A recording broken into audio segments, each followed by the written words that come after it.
You ask Tiger to solve. This deals with linear equations with one unknown. The final result is x equals 21. Let's solve it step by step.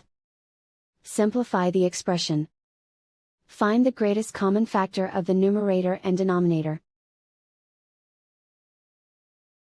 Factor out and cancel the greatest common factor.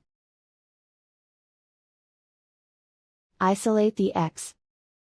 Multiply both sides by 27. Group like terms.